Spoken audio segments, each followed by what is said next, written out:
Fala pessoal, beleza? Esse é o canal Fix Física, eu sou o professor Pedro e depois de um tempão, aí sem aula, a gente vai voltar aqui com o nosso projeto de aulas de física, então aqui no YouTube, beleza? Então vamos para a aula.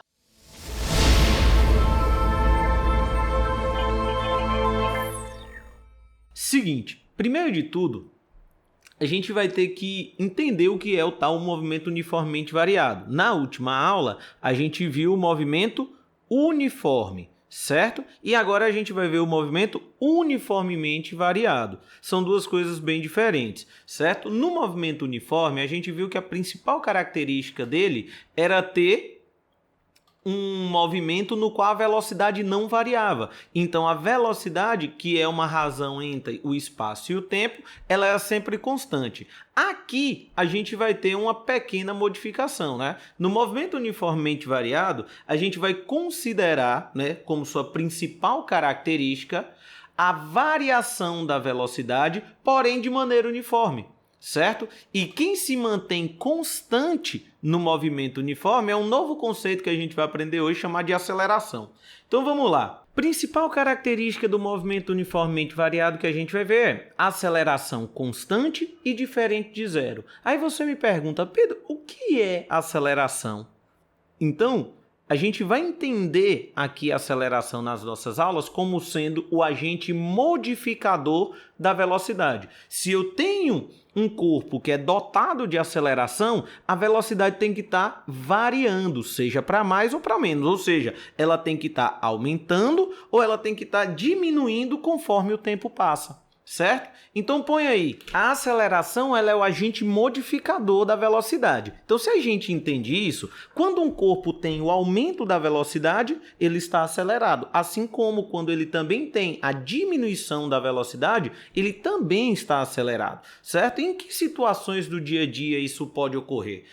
Vamos imaginar uma situação simples aqui, uma situação onde eu tenho um carrinho, certo? E esse carrinho, quando eu olho para ele no instante inicial, que eu vou chamar de zero, só para ficar mais fácil, eu percebo que ele está no repouso. Então, o que quer dizer estar no repouso? Ele tem velocidade inicial também igual a zero. Ele está parado, Então, nesse primeiro momento aí que ele está aqui, vamos chamar esse ponto aqui de ponto A, só para dar referência, ele está num ponto A, ele está paradinho. Então, no momento inicial que eu observo para ele está parado, certo? E agora vai começar a se movimentar. Então, olha o que acontece.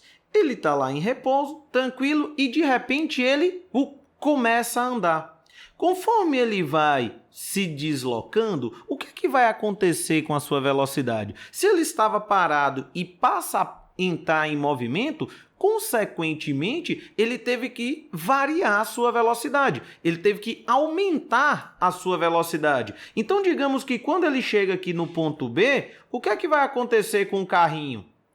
Ele vai ter uma velocidade diferente da que ele tinha no ponto T0. Então, vamos dizer aqui que em T igual a 2 segundos, a velocidade dele passa, que era 0, passa a ser agora uma velocidade de 10 metros por segundo.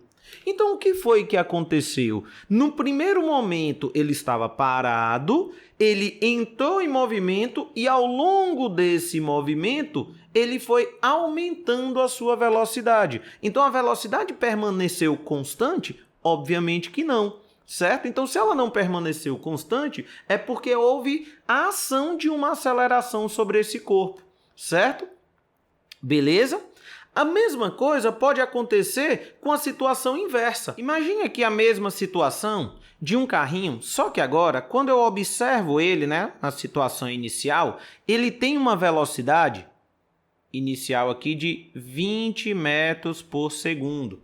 Então, ele está andando, A gente sabe que 20 metros por segundo é 72 km por hora, certo? Então, ele está ali andando tranquilo, de repente ele vê um obstáculo na sua frente.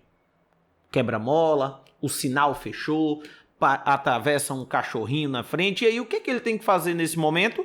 Quando ele avista o problema, ele vai ter que frear o carro. E no momento que ele freia, o que vai acontecendo gradativamente com a velocidade? vai diminuindo. Então, nesse momento aqui, ó, ele também está sob efeito de uma aceleração. Na verdade, sob efeito de uma desaceleração. Por quê? Ele tinha uma certa velocidade e aí quando ele freia, ele vai diminuindo essa velocidade até que a velocidade final dele seja igual a zero. Então, ele parou. Ele estava se movimentando e ele desacelerou até chegar no repouso, né? Na situação anterior, o que é que a gente tinha? Ele tinha um carro, um móvel no repouso e ele foi acelerando, aumentando sua velocidade até chegar em 10 metros por segundo. Nesse caso aqui, no mesmo exemplo, vamos dizer que ele demorou um tempo de 4 segundos para poder parar, certo? Veja que nessas duas situações a gente está falando de situações onde há a variação da velocidade. Numa, a velocidade aumentou, em outra, a velocidade diminuiu, certo? E quem é que é responsável por fazer essa modificação da velocidade? A gente já viu que é a aceleração. Então, como é que a gente vai calcular a aceleração, certo? Preste bem atenção, a aceleração é a razão entre a variação da velocidade e o tempo. O que isso quer dizer, Pedro? Quer dizer que a aceleração é o quanto a minha velocidade pode aumentar por unidade de tempo ou diminuir por unidade de tempo, certo? Daí é que vem que a gente escreve que a aceleração média de um corpo, ela é a variação da velocidade dividido pela variação do tempo. Ou seja, quanto o meu carro aumentou de velocidade dividido pelo tempo que ele gastou para poder aumentar essa velocidade. No outro caso, quanto o meu carro ou meu móvel reduziu a sua velocidade e quanto tempo ele gastou para fazer isso? Nessas duas situações, a gente tem o efeito da aceleração. Então, vamos lá. Só dei uma grifadinha aqui, né, na nossa formulinha da aceleração, certo? Lembrem-se sempre que A é a aceleração média ou aceleração do corpo. ΔV é a variação da velocidade e ΔT é a variação do tempo, né? O quanto eu gastei de tempo. Tranquilo? Então, nessas duas situações, para a gente entender, né? Na situação 1, qual teria sido a aceleração do corpo do meu carrinho ali ao sair do ponto A ao ponto B? Você fala, Pedro, aí é muito simples agora, né? Porque no exemplo 1, só colocar aqui, ó, vamos dizer que esse aqui é o exemplo 1. 2 pontos. Como é que vai ficar? A aceleração é igual variação da velocidade. Velocidade final, ó, velocidade final, que é 10 metros por segundo, certo? Deixa eu diminuir aqui. Velocidade final, 10 metros por segundo, certo? Menos a velocidade inicial, que é zero. Se ele partiu do repouso, então velocidade inicial igual a zero. Dividido pelo tempo. Quanto tempo ele gastou? Se ele partiu aqui do início, logo o tempo inicial é zero. Então, tempo final, que é 2, menos o inicial, que é zero. Quanto é que vai dar isso aqui? Então, a aceleração é igual a 10 menos 0, vai dar 10, dividido por 2 igual a 5 metros por segundo ao quadrado. Isso quer dizer o quê? 5 metros por segundo ao quadrado. Você fala, Pedro, que negócio estranho.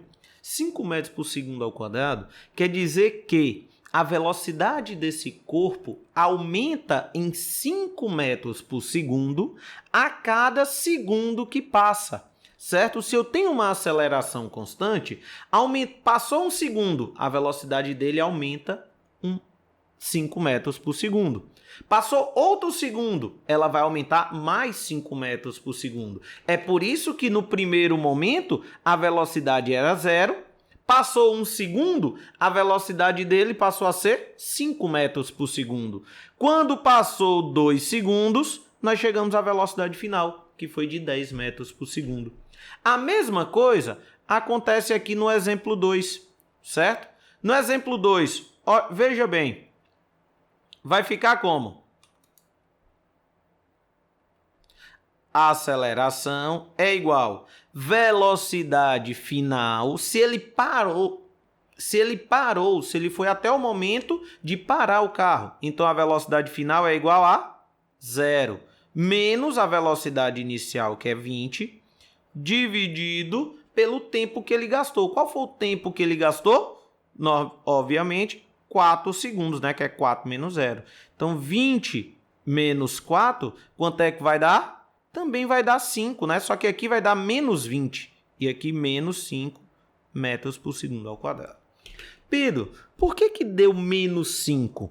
Veja que na situação 2 nós estamos representando uma desaceleração, um movimento que a gente vai chamar de retardado. Todo movimento em que o valor da velocidade ela vai diminuindo ao longo do tempo, nós chamamos de movimento retardado. Enquanto o movimento em que o valor da velocidade vai aumentando ao longo do tempo, nós chamaremos esse movimento de acelerado, certo? Então o exemplo 1 é um exemplo de movimento acelerado, enquanto o exemplo 2 é um exemplo de um movimento retardado. Então, enquanto o carro acelera, ele ganha velocidade. Quando você retarda ou desacelera, ele diminui essa velocidade. Beleza? Tranquilo? Então, pessoal, espero que vocês tenham entendido essa parte introdutória, né, do movimento uniformemente variado. Na próxima aula, a gente vai ver as equações horárias, né? Equação do espaço e equação da velocidade, beleza? Para esse vídeo não ficar muito longo e a gente ter o próximo conteúdo. Tranquilo? Então agradeço a cada um de vocês, né? Obrigado aí pela visualização. Não esquece de deixar o like, isso fortalece a gente, compartilhar com seus colegas aí. Bons estudos e rumo à aprovação. Abraço. Até a próxima.